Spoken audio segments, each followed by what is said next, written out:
I've been looking forward to this conversation for a long time. With me is 8-time PGA Tour champion, US Open champion, Bryson DeChambeau. Welcome to the On The Mark podcast, bro. How are you? Glad to be here. Thank you very much. It's a lot of fun, and can't wait to divulge some interesting info. Yeah, we're looking forward to it. And everyone who downloaded, I'm going to hold this to you. But before we go anywhere, Bryson, let's take a step back. Young man growing up in California, get into golf. You hook up with Mike Shy, I think, at that stage. Yep. But you've always done things your way. So I'm keen to know the impetus for the one-length club, the bigger grips. Tell us the story, please. So to kind of keep it somewhat simple, because I can go for hours on this. Go for it. Literally, I was not the best golfer in California, and nor in my area at the time when I was 14, 15. Really good golfer, won a bunch of tournaments, but still wasn't really the best. You know, Paul Smith and Patrick Grimes and a few others were better than me. Right. And obviously had older kids that were better than me as well. So I never felt like I was the best in California. And so in order to shorten my practice time, because I'd practice 8, 9, almost 10 hours a day of golf, I was like, there's no more that I could do in the game of golf. I can't work any harder. Right. So I've got to find a distinct advantage. I've got to find advantages that allow me to make a quantum leap, in a sense, to another plane where I could just be that much better already. And so what I thought about was maybe shortening my practice time. How do I shorten my practice time but get twice as good? Yeah. How do I work? If you could bottle the stuff, you'd make even more millions. I know. Yeah, exactly, right? Exactly. And that's the thing. My whole thought process was, how can I work twice or half the amount of hours and get twice the amount out? Mm-hmm. That was my goal. And so I thought of different ways like one-length irons or zero-shifting plane. You know, that was from the golf machine, Homer Kelley, 1969. I mean, you know, Mike Shy was very, very helpful at young stages of my life, and I owe all of him the credit on that and getting me to a level that, you know, I am now. Obviously, I've grown off of that and gotten better, but go ahead. You've had me fascinated since I first watched you play as a young amateur in Memphis.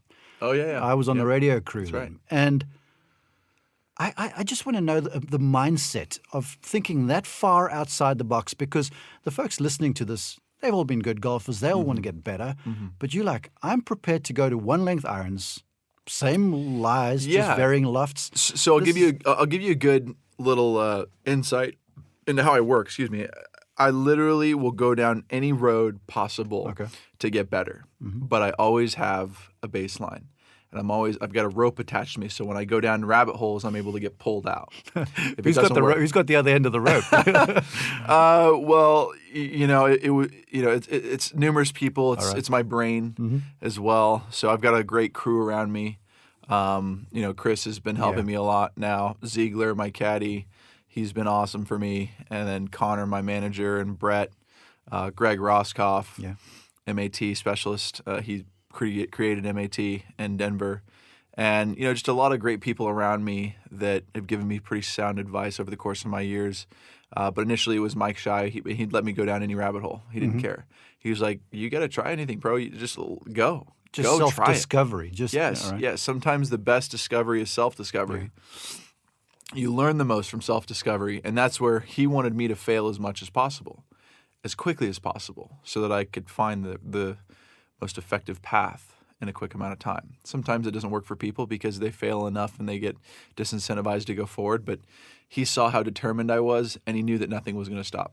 When was the watershed, that moment with the new clubs and the new approach and the zero-shifting plane, where you're like, hold on, there's a little traction going on here? Yeah, so when I was, 15, I got thrown this book called The Golfing Machine. Yeah. And the yellow Bible to many. Yeah, exactly. Exactly, the Golfing Bible, yeah. And I essentially said to myself, you know, how can I utilize this to my advantage? Because I wasn't the best. I worked really, really hard and wasn't getting that much better at that time. And so I thought of, you know, what if I was able to practice one club all the time and it translate over throughout the whole bag? Makes so much sense if you just talk like that. I know. That's the tough part is that when you say it out loud, people are like, oh, that's crazy. That's so weird. But as a kid, looking back on it, in that situation, in that moment, I asked myself the question, how do I get better while working less? And when you think about different scenarios, you start to realize the most efficient answer, Occam's razor, that sometimes the simplest answer is the best answer. And that's going back to the one length irons is like, let's try and make all the clubs the same length. Let's try it. There was no clubs, by the way, made at that point in time. They were like that other than Wish On, I think, and then Tommy Armour had done it back in the day and didn't do very well. But what I did is I took an old set of irons. I can't say what they were, but it was an old set of just messed up irons already, and I messed them up even more. And I ordered 6-iron shafts from a company. So this stimulated your creativity inside. Yeah, too. 1,000%. For me, as much as people think I'm this technician and physicist and somebody that's a scientist, I go a lot off of intuition. My intuition tells me a lot, and I sit back and I let time tell the story for me. I don't just jump on things and go, no, this is the way it has to be. No, I sit back and I go, all right, how can I see this to be a potential positive for me or not? Well, the larger the data sample, the more accurate the scientist. You got it, exactly. And so that's where a lot of people misjudge me, unfortunately, in regards to that. And they think that, I'm just this way and only this way, whereas my senses, my 5 senses have told me a lot over the course of my time. So anyway, going to 2011, when I built the irons, I got the 6-iron shafts in there, got the headweights all correct. Took us 2 weeks. Those things must have been heavy as rip, weren't they? No. So we made everything a 7-iron headweight. Oh, okay. So the pitching wedge, it's normally heavier, right, because of the shorter length of the iron. We cut, it almost looked like a shark bit the back of the bounce off. So it was like a shark bit the back of the club off. And all little triangles cut into it just to take all the weight out. And then on the 3-iron, the opposite side, we had to shorten the club, and you had to add headweight to it to make it feel all like a 7-iron. So all the swing weights were the same. And all I had was just one club with different lofts throughout the whole bag. So, and the trajectories, the varies in the trajectory? Tell me about that. So Tell us about that. Yeah. I'll talk to you about that in just a sec. But we went through probably 3 grinding wheels. And I can imagine. And I'd say probably $200 to $250 in lead tape. At the time, I didn't have any money. My parents didn't have any money. The coach that I was with had a little bit, but it was, Mike didn't have that much as well. We're just people from, at the time it was called Riverbend Golf Club. It's now called Dragonfly. But we're just 2 guys trying to figure out how to play golf better, right? And what I love, sorry to cut over you, is it's not figuring out how to play golf better. It's figuring out how I play golf better. Correct. That's all always been individual. the thing with you. Absolutely. Just like Arnold said, swing your swing, right? I take that to heart very, very well. When people try and put someone in a box and say, no, this is the way you have to swing, I struggle with that because everybody's different. All their matchups are different. The one thing that Chris has taught me a lot about, not just in regards to how to make decisions in life, but also decisions on the golf course. There's also other factors that he's taught me how to sift through a lot of baloney pretty quickly. I'll say something to him like, oh, I think this will work because of this example. And he goes, well, what about this guy that's doing the complete opposite? Think about, It makes me think about it in a different way. And I go, whoa, why is he doing it differently? It's completely opposite to what I thought was the previous scientific fact. So you're taking on the chairman, the CEO's perspective of the thing, and you're not locked into your singular focus. Any golf coach that tries to put someone in a box, I struggle to find compassion for. There's just not this residual empathy towards each other. It's like, man, you're locking yourself down. What if there's something else that could make this kid better? You don't try and lock someone down. Preach, brother DeChambeau. Yeah, no, look, I'm with you. It's tough because it hurts my heart. I'm like, there's a person that's working on their golf swing super hard and they're trying to force him into a position all day long. And it's like, there's a reason why he's resisting that. Yeah. A lot of the times when people see weird motions, they try and fix it.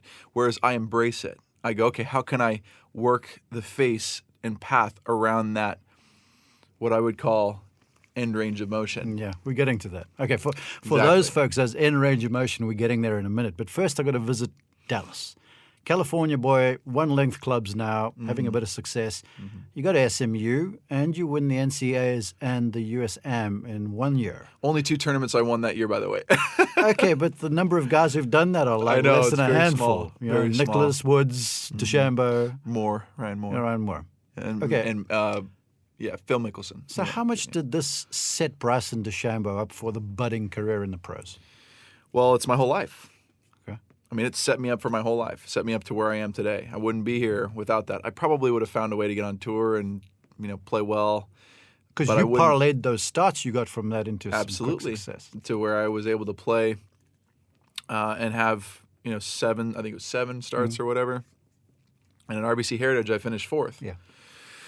Made enough money to go to the Web.com finals. Played terrible, after I finished 4th, but I got enough money to go to the Web.com finals, and then I won the DAP championship. First one out. Yeah, first one house out. money now. First Right. Web.com. I wish I would have just said, okay, I'm done. done, I don't, okay. but I played the next 2. Didn't play very well, but still, at that point in time, I was a bit of like a hit and miss kind of kid, where I'd win and then I'd go miss cuts, win, go miss cuts, and there's the same thing that happened the next year. I missed 14 cuts in a row, and then 4 events later, I go win the John Deere, and then I go miss the cut next week at the British Open. So it was this up and super high swing, and I said, I can't do that. I cannot do this anymore. So the I don't. mental cogs started grinding. Correct. So I'm like, how are these guys able to play at the top of their game all the time and don't practice?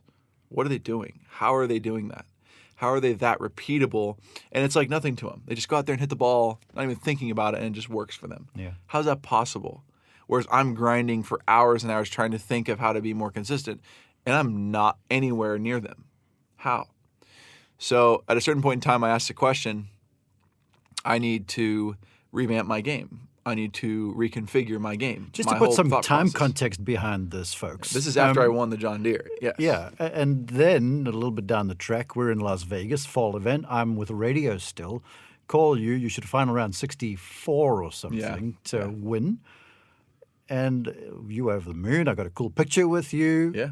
And then you announced to the world, you're like, Yeah. I'm coming back a new guy. So 2018, So 2018 I won, and then 2019 is when I actually So 1 year later, but at the same point in time, that year of boringness for me, as that's what I call boringness. When I won 4 or 5 times during that year. I think it was 1, 2, 3, 4. It's true, I won yes, 4. because you had the playoff run too. You went into East Lake as the leader. So I won 4 events, and that next year, I didn't win besides Dubai. Dubai. I went and won in Dubai in 2019, and then after that, I just kind of fell off the map a little bit, and I got really bored with the game. Really? It was boring to me. Yeah, I'd done decent, and this is after I figured out a lot of the end range emotion stuff too. That's why I had my run in 2018 where I felt pretty invincible. Okay. Like I was very repeatable on a level that was the likes of, Lee Trevino or Tiger when he was playing his best. And then for some reason in 2019, I couldn't get back to that form. I couldn't figure out some of the end ranges that I'd done and the motions that I'd made to make me how good I was. Okay, I got to do this because you fascinate me. I love to speak with minds like you. My head's all over the show right now, so whatever script was there, folks, is out of the window.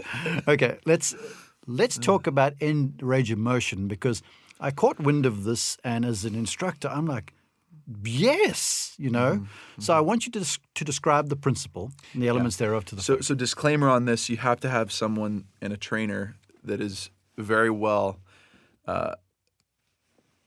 affluent in taking care of your body and doing this. Because when you get close to an end range parameter in your body, whether it's a fully contracted bicep or fully contracted tricep, which is the extended part of the bicep, you have to be careful when performing motions in those positions because they're the most vulnerable positions of the muscle structure. That's just a disclaimer, but you can do it. If you train it enough and to be in those positions, you can do it. That's why I have a guy like Greg Roscoff, MAT, and I go back to him. I get everything treated at all the end ranges and make sure every single muscle is working as good as it possibly can at that current present moment in time. But I started thinking about this, and that came about from missing the cut at the British Open after I won John Deere in 2017. Okay. Missed the cut. Did you have a two-sided miss going on, or what was the? Yeah. Okay, right. Yeah, I mean, it was just misses both ways. I thought I kind of had it figured out, and then randomly something would pop up and miss. Okay. And be like, what the heck's going on? Now, I'm doing all this with speed, by the way. So right now I'm on the speed journey of it, learning to add as much speed as I possibly can while having a stable structure. Going back to when I missed the cut, I came back and said, I'm never going to let this happen again. After the season's over, I'm going to spend 3 weeks totally changing my golf swing. Just going to obliterate it. I'm going to figure out why Dustin Johnson, and this is the guy that impressed me the most, was Dustin Johnson. Yeah. Because he didn't think about it, didn't really do much, and just boom, he would do it every single time. Now you got guys like Colin Morikawa, John Rahm, Yeah. and a few others that have similar matchups, what I call matchups now. But they play with a stronger grip than you do. You got They that do. left-hand grip is weakened. They definitely do, but they still have a certain position that allows them to be repeatable. Yeah. So I started asking the question, what is Dustin doing that's allowing him to be repeatable? And I started looking really closely through impact in his body. I started looking at body positions. How is his arm oriented?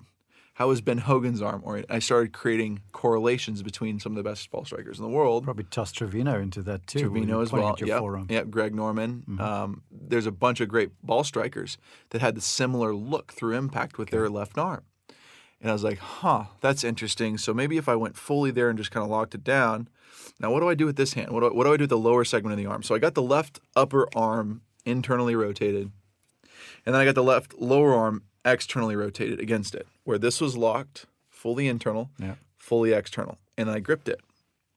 If I might, for the audio listeners here, so the top of Bryson's arm, he's turned it inward as far as it can go. Yep. And the bottom part of the forearm down by the wrist, he's rotated that outward, counterclockwise, as far as it could go. Yep. So you're in lockdown, basically. You got it. So you have the back of the elbow pointed towards the target, essentially, and then the back of the left wrist kind of close to that target. Some people have stronger grips, and that's where you can start working on flexion extension. Yeah, right. This is going to be very difficult to talk about over audio. I'm having the most fun. I don't care about the fans now. Let's go. That's not nice. No, but again, going back to, I found a way to lock the arm down, and once I did it, I started hitting shots. I'm like, whoa! If I hold this position here, I can never hit it left. No matter what I did, super far from the inside, super outside in, everything. The face was always open to the target. So, and so you it could clicked. go in and try and release the sucker as hard as you like too. Yep, exactly. So it clicked in my brain. I'm like, whoa, that is different. I've never experienced that where I can just never have a miss one way. And as time went on, I started realizing, well, what about the other side of the body? What about the right arm? So I started configuring the right arm. And I configured it in a way where I got most of it to end range, or close to end range. Then I went to the wrist angles, went ulnar deviation, which is fully uncocked. Yep. And then I went right wrist flexion, and then that went arched. The left wrist went arched. And I started experiencing some stability that I'd never had in the golf swing, which led me onto a run where late 2017, early 2018 till Wells Fargo, till I broke that LTD driver and shaft. It cracked. It just broke. I was the best. I've been on course with you at the PGA when you broke one too. Oh yeah, that's right. Yeah. What was the golf course? Harding Park. Oh yeah, that one too. On That one 5 too. or Yeah, whatever yeah, that par yeah. four, yeah. It sucks when you break a driver when you're hitting good. It makes for good talking points for the TV guy on the course, folks. But when I broke that head, I will quite honestly say I was probably for 6 months the best ball striker in the world. At that point, I can vividly say and unequivocally say that I was the best ball striker in the world from late 2017 to early 2018, but I was putting bad, so it didn't really show as much as it could. And I was injured. My body wasn't doing very well. My back wasn't doing very well. That was about the time I started figuring out my body journey. I started working with Greg a lot more and figuring out how to Band-Aid it and how to fix stuff when I could on my own so I can be an independent person that could resolve situations. Self-diagnosable. Self-diagnose, exactly. So there's a few situations, and then I wasn't hitting it super great. I switched over to a driver that was pretty solid, but ultimately I won 4 times that year, and that really led me to believe like, whoa, I could potentially get to number 1 really quickly. Yeah, and that's been my ultimate goal of doing that. Unfortunately, I didn't play very well in 2019 because I lost some of the in-range stuff, and I'm still trying to reconfigure what I had in 2017. Dude, I'm telling you, it was like magic. I woke up every day, never practice, and it would just be the same exact thing every single time. God, you hit it. You hit Utopia. Oh, I did. Yeah. For late 2017, early 2018, there was a moment, that span of time, I felt invincible. with my golf swing. And ever since then, it's been a struggle to find it ever since. And I don't know what matchups I did. Trust me, I've gone through everything. And sometimes the nervous system just can't reproduce the same thing it used to have. Okay, Bryson, now I'm listening to you as a fan of the podcast and not an instructor, really. And all the fans are like, this is a sweet story, but man, I'm struggling with my game right now. And as I listen to you and I sort of read or listen between the lines a little bit, it's not just the physical remedy you came with. It was everything. It was checking out my body. It was checking my golf swing. It was there was a holistic approach to the thing, right? Yeah. It wasn't just from one angle. It wasn't just, okay, I'm going to get stronger and okay, hopefully I hit it further. No, I mean, in this whole journey of mine, it's been about accuracy, speed, and taking care of my body all at the same time. And you have to come from a position of, I guess you could say, a third-person view, where you're looking at it from a macroscopic level and not being so nitpicky on not things. Not subjective either. No. Very objective and being real with yourself. Am I actually getting better? For example, when I was doing the in-range of motion stuff, I'd go through different body parts and positions and alignments and whatnot. And if it didn't fit into the puzzle for the shot shape I was trying to produce within 2 shots, I'd throw it out. 2 shots? 2 shots. Yeah. So every time I'm implementing you a must change, have been in utopia, brother. Oh yeah. Holy cow. Well, not only that, but here's the cool part is that when I was going down these roads, if it didn't implement into the system right away, I would throw it out, because in order to implement that new motion, it would take 2 weeks, which would take too much time for me to integrate. And I couldn't with playing tour events every week. Like, I had to have something that day or that night or that, right? And when I started seeing correlations between motions and patterns and how they integrated into the system and how it wouldn't blow up the system, but it would refine it. It would actually refine it. That's when I started seeing that these huge, massive changes of it's just going to take time. It's going to take 2 weeks to implement was almost kind of bogus. You know what? You've jogged my memory a little bit here, because I want to visit the US Open. But there were numerous events that I might have been on the call, or you were playing somewhere and I was watching on TV, where it would be a bad day. You'd be straight to the range and you'd iron the thing out. The next day you'd come back a different sort of a guy. Is this what we're talking about? Absolutely. That's the whole reason, being able to self-diagnose. And sometimes it doesn't work. Sometimes I'm out there for 3-4 hours trying to figure out something. It's a struggle. It's a grind. But I'm never willing to give up. I'm so passionate about figuring out this swing, the golf swing, that I just can't stop. Well, just like you delving, now I'm delving too. And, as I listen to you, it's like the information is one thing, but the understanding of the information to implement the correct thing in the equation, that is kind of where the magic lies, right? Yeah, it's knowledge, understanding, demonstration. Yeah. Like, that's how the golf machine lays it out. That's what Homer talked about. He said you have to have the knowledge of it first, which is understanding all the body parts and how they all work to move and shorten and lengthen. Man, muscles just shorten. The other side lengthens. Mine are very short right now, by the way. Old and decrepit. And then the understanding of that knowledge. And then once you understand the knowledge, you have to be able to demonstrate it. Yeah. And so it's a very difficult task. So, I'll give you one thing on in-range and then another thing on some power and the stuff that I've tried to do. On the in-range part of it, I was looking at everything statically. I know what every single body position does to the golf club face and path. I don't know how dynamically it works. When you add all of it together, when you're adding forces into the equation, the holy grail of golf is when somebody comes up with a not a pressure sensor, but a force sensor. So it's a 3-dimensional force sensor into the grip, measuring how you're applying force into the grip. That's I can only imagine the forces you putting on that grip in transition. Oh yeah. Everywhere. How it's moving everywhere, especially when you're over 210 miles an hour. And then you got guys like Kyle that are 15 miles an hour faster than me. What are they doing? And how they're doing as well. That's one. And so in order to understand how to produce repeatability, like we're working, I'm trying to work with a company that is developing a 3D flat spot, so the measurement of face to path over distance. Oh, cool. So you're measuring the face to path before the ball and after. Lee Trevino-esque. Yeah, longest flat spot in the game was right? Yeah, you're measuring body positions that can. You're essentially just measuring the club head, but then you're trying to translate how is the body moving to create that. Yeah. Right.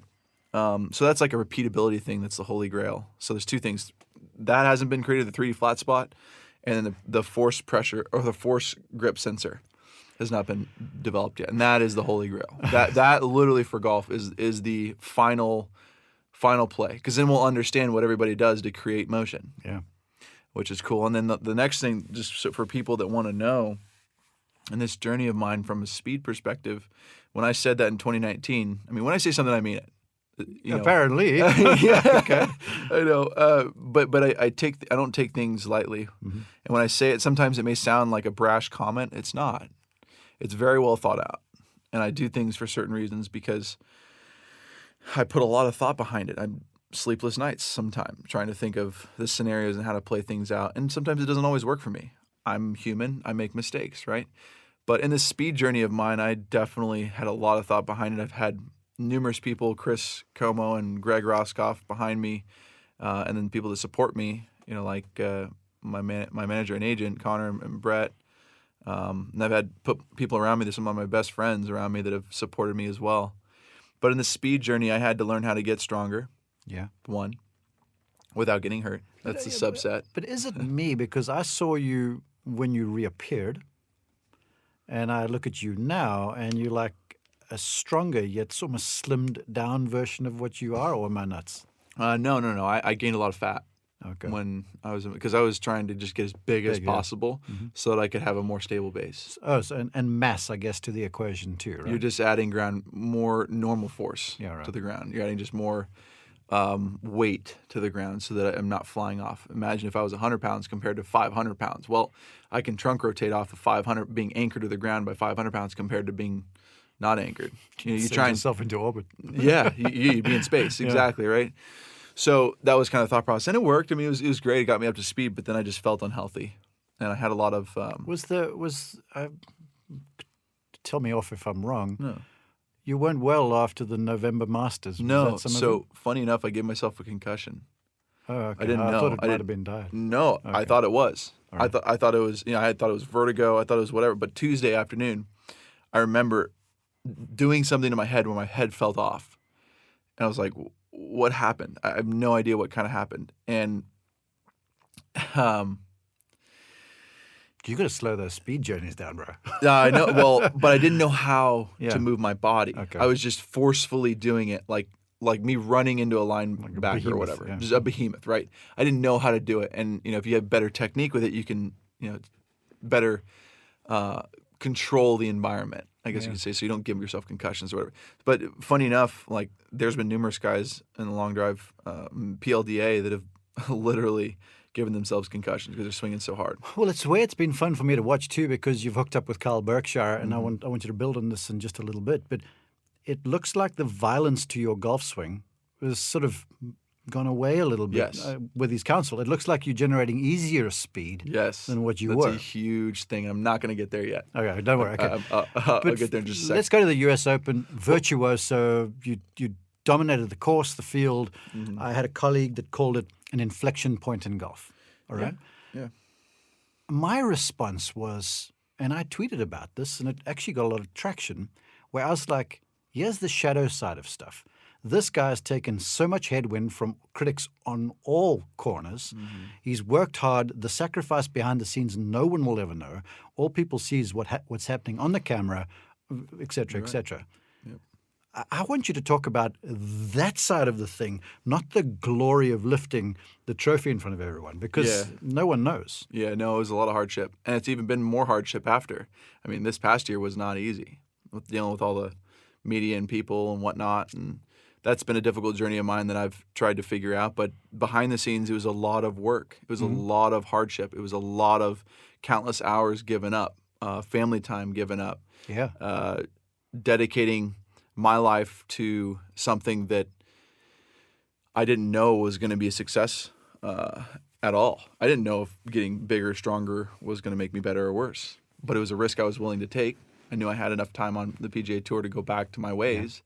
So again, going back to that metaphor, I wanted to go down this rabbit hole, but I knew that I had enough time that I could pull myself back out and re-amp my game down in the future if it didn't work out. Well, I commend you, man, because I've been involved with some elite players, and I know what some of it goes on behind the scenes, but you just took it to another level. And I've talked to major champions, and they're all like, this guy's doing stuff that we wouldn't even consider. You know, people work out the gym and such, but everything with you was taken to the nth degree. And I do that with everything for some reason. Because for me, my whole life, I've wanted to know both sides of the coin. All right. I want to know both ends of both parameters, both sides, the extent of both parameters. You know, the right side and the left side of the coin. Mm-hmm.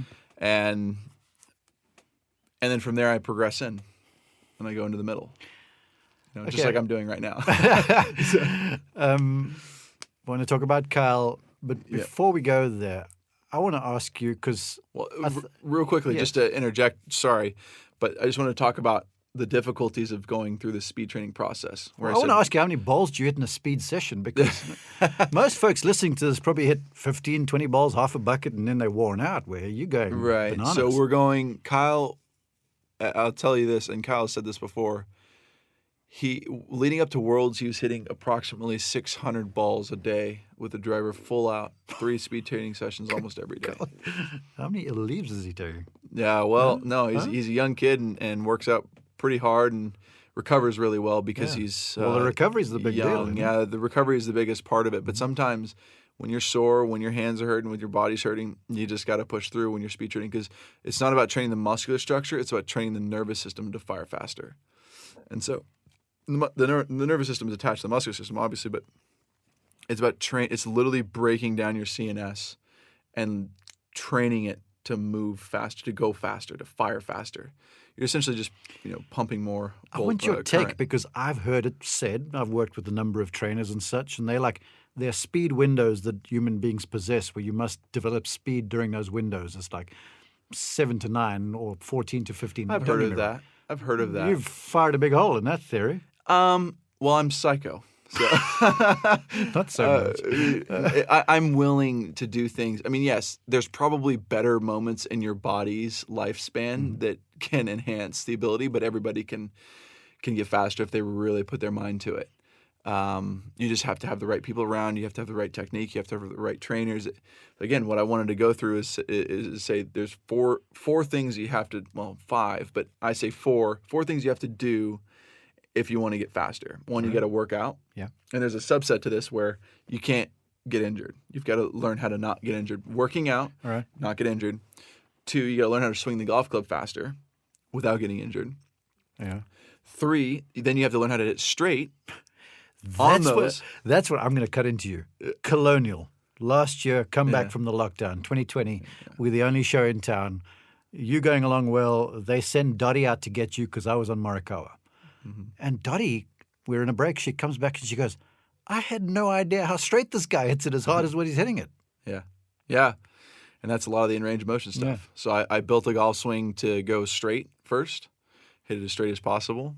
And then I'm adding speed to it. I'm continuously adding speed. So speed was the final element to the puzzle. Yeah, for sure. And at the end of time, when my day is finished, I hope I'm not just known for driving. I hope I'm known for one of the best wedgers in the world, one of the best putters in the world. But my journey is not done. I may have taken a longer road to get to hopefully number 1 in the world one day.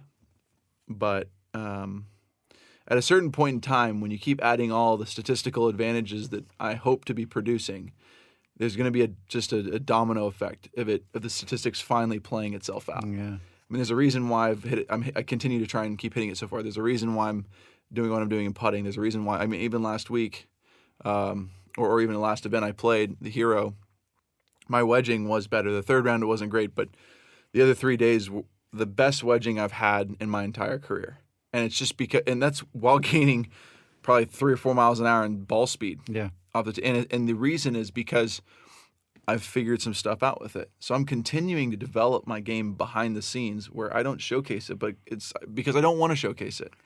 It's not interesting, first off, to a lot of people, but second off, most people, I don't want to tell anyone. Well, you got ahead of me because one of my questions was, okay, where does Bryson go from here? And from my experience as an instructor and a player and an announcer, I'm like, the weapon that you have off the tee, which is mammoth, becomes unbeatable when the wedge, when you parlay it with a wedge. And I think you're a dynamite putter. I mean, you figured out distance control on the greens like no one's business. Yeah, it's pretty solid. Now, we're still working on it. I've got a couple things that we're working on. Hopefully, when I come back to Maui, we'll have it all dialed in. But again, there was a point in time, late 2018, I was one of the best, if not the best putter in the world, and that's why I won.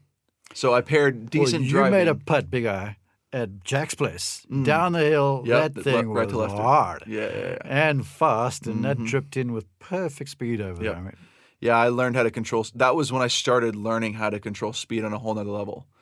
And a lot of stuff that I did with Sick, Golf, and Steve, Harrison, and Greg, they helped me understand how to launch the ball correctly and how to have good speed control. So there's a lot of science behind that, behind putting and learning how to control speed and whatnot, if you want to go down that route. Not everybody has to, but okay. I certainly did. One more question, then I want to talk about the golf ball because it's an important part of what you do. And you've been very influential with Bridgestone with its reactive IQ golf ball. Yeah. We talked about Cal Berkshire and how you've become friends with him, and it parlayed itself into a really admirable performance in that long drive contest. Yeah. Congratulations. Thank you. But it looks like he's brought an element of flow to what you do now. And I almost think that the golfer listening to this, if they watched what you do now and they watch what you did maybe a year ago, they can sort of see something, okay, this is how I can go about gaining extra speed. Yeah. What's your take? Yeah, so Kyle has helped me understand a lot. Bobby Peterson has helped me understand a lot from One Stop That's Power Kyle's Shop. instructor. Yes, Kyle's instructor. And then Martin Borgmeyer, he's helped me quite a bit. That guy's the German. He's amazing. Josh Koch, Justin James, Cassidy. There's a bunch of guys out there that have helped me understand just some elements to help create more speed. It's not about how fast you swing the golf club. It's not at all. Oh, is this one of those Bryson secrets? No. It's just a misunderstood. I guess you could call it a misnomer. Yeah. Is that kind of what you call it? Yeah. It's just misunderstood for the most part, and I didn't understand it. So like during 2020 November Masters, I was just swinging as fast as I could, back and forth, quick as I can. So the time from start to impact was super fast. Yeah. Doesn't mean I'm going to swing it fast. The reason is because in kinematics, in order to create the most velocity at a certain point in time, you have to have time to accelerate in distance. It's like Talladega versus Bristol Speedways. You got it. You have to have time. You can have a huge engine and just get there really quickly, but that's under a shorter amount of distance, right? Or you can get there by a super long swing, applying the same acceleration to it. So you want something that has the same acceleration to it for a longer duration that allows you to get You're higher helping velocity. so many golfers right now with that observation. I hope so. I mean, people need to realize this. That's why when people swing it slower and softer, they go faster because their stretch shortening cycle of their muscles a lot more efficient because there's no tension. The tension is what absolutely ruins the stretch shortening cycle. It's like a rubber band, pulling it back and then letting it go. When people swing smooth and take it a little bit longer back and they take more time at the top, that gives them the ability to accelerate the club through the stretch shortening cycle a lot more efficiently and they can hit farther. So what I was doing was just trying to swing as fast as possible to get it to go as far. Well, that caused a concussion. It's obviously not the right route to go. It's obviously not the route to go. So don't try and swing fast when you're hitting it hard. In order to hit it farther, in order to have a faster ball speed, faster club head speed at the right moment in time. That's key. That's the key, though. That is the key because you don't need to accelerate the club really fast here. You need to be accelerating, or you need to have the speed right down through impact. Yeah. Right.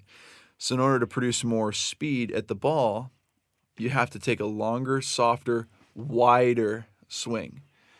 And if you can do that and load the wrists, and then unload it and stay tall through impact. Don't shrink down. The tall through impact. Stay is tall a biggie, because isn't then that increases the lever length and you can rip the club a lot faster. You'll produce more speed in the golf swing. And that's what I started to realize. After watching Kyle, I watched Kyle, we did a synchronization of our two golf swings. His golf swing took like 0.2 seconds longer almost. 0.2 seconds longer. Right? And I had a faster swing. And he was like 10 and miles he was an hour 20 miles an hour faster. Is it that much? Oh, yeah. All right. Oh, yeah. At that time, I was swinging like 135, and he was like close to 155. Yikes. Okay, one more. What's your best tournament speed, club head-wise? I think it was this last week. Really? I And think that was? Yeah, Give well, I us was a using the benchmark. 48. The third hole, last round, I smoked one. I still want to get that number, but it had to be 204, 205. Okay. Had to be 204, And the 205 out goal there. is? Well, my goal is to have my play driver be 204, 205 one day. Okay. That just on average, like just chipping it out there, no problem. And that's going to take another year or two. Somehow I think this is happening. Turn that It's- wedge goal in then, huh? Yep. Yeah. So, but meanwhile, I'm still working on the wedging. So it's crazy. I've got to learn how to accelerate really quickly and slow it down. And then I got to go hit a wedge shot where there's barely any acceleration. That's the trick. Yeah, that little off-speed delivery. That's the trick. That reduce the spin one, sort of cut it under You the got wind it. a little bit. Yeah. Most important thing, if you can learn those two shots, you'll be the best golfer in the world. Well, that's- besides putting. Yeah, I You mean, have to putt well. the major league pitcher becomes a star when the 100-mile-an-hour fastball gets matched up with a changeup. You got it. Okay, That's exactly right. you're a legend, man. I got to ask you. I got to ask you about this Bridgestone Yes. golf ball now. IQ, reactive IQ. No, but you've been with them since you turned pro. Yep. You've been so involved with R&D. Yes. I want you to share a little bit, please. Well, we've tried to mitigate all the problems in the game of golf. So one of them being the quality control. When I first came out, I was doing the Epsom salt thing, and I still am today. Bridgestone had the best quality control. Second off, I started asking the question of, out of rough, how do I make it more consistent? How does the spin rate come out more consistently? When you figure that one out, you need to text me, please. Okay. Well, we're working on it All with, right, with cool. Bridgestone. They're working on the compression with grass between the ball and the face to not have it change as much. Mm-hmm. And that's where the reactive IQ comes into play, where their covers performance. I won't get into the details of it because it's pretty technical. Performs better out of the rough. It's more consistent out of the rough. And off of miss hits, it's a lot more consistent as well. And that's just based on the impulse of the cover that you get from the face of the club. What it is like at higher speeds. It's like if you were to smack soft sand, Yeah. you wouldn't. It would be firm, Yeah, right? exactly, But yeah. then when you press into it, it's soft. At slower speeds. So slower speeds, it's soft. At faster speeds, it's firm. Well, that's right? the thing. I mean, when I hit it, it bounces off the driver, and it's like bubble gumming around the green. You So got it. That's the point. Yeah. That's the whole point. That's what they've done with this reactive cover, and it's pretty cool technology that is in rubber. And so they mix it with some stuff and whatnot. But I won't. I can't disclose that. All right, but okay. it's awesome. It's a great golf ball that we've worked very diligently on, and we'll continue to keep working on improving it. The aerodynamics, even on putting, how the ball's rolling on the green, how to not have it be affected by bumps in the green as much. There's still stuff there, man. I used to joke with clients. I'd be like, my job, I would hang up my golf instruction boots, which I did for broadcast, when I taught a client to hit a ball that left a vapor trail. Thank you, Klaus. Listen, I appreciate your time. I've kept you for so long. Share with the folks where they can find you, website, social media, that sort of stuff. Yeah, so you can find me on Instagram, Bryson DeChambeau, Twitter, Bryson DeChambeau, YouTube, Bryson DeChambeau as well, and what's another one? Instagram's Bryson DeChambeau. Just search yeah, Bryson literally DeChambeau. Bryson DeChambeau on all my socials. Really, oh, TikTok. That's the other one I forgot. Bryson DeChambeau on TikTok. Yeah, so I'm even doing content on there. Just again, my whole play for all of this is I want to grow the game. Yeah. My whole goal is to grow the game of golf, and I want people to understand that, yes, I can get frustrated out there, but it's because I really care. I really want people to see how hard I'm working and what I'm trying to do to grow the game. And when I'm out there hitting bombs, I love it. It's so much fun and performing. Makes you feel sexy, doesn't it? Yeah. What Phil say? Yeah, that was it definitely. I was thrown off by that a little bit, but it was a good combo we had there. But again, going even back to the match, me giving back to charity, I love doing that. Yeah. I obviously threw $100,000 into the pot for charity as well, Feeding America, APGA, Shriners Hospitals, St. Jude. My foundation supports Shriners Hospitals and St. Jude, and we're creating an education school here soon after next year's. Future aerodynamic engineers. Probably. Well, it's whatever they want to do. I can Yeah. get into a whole conversation on that in my education play, but there's definitely a way to keep kids interested and focus and specialize kids when they get out of college through an education system. Those are the two biggest problems, I think, right now. And then junior golf. I love growing the game. I'm thinking about building a long drive range in Dallas. So we're Cool. going to be doing some stuff with that and giving the game of golf what it needs, is a breath of fresh air for Gen Z. Good work on the course and off. Bryson DeChambeau, keep it up, man. Thanks. Thanks, Mark.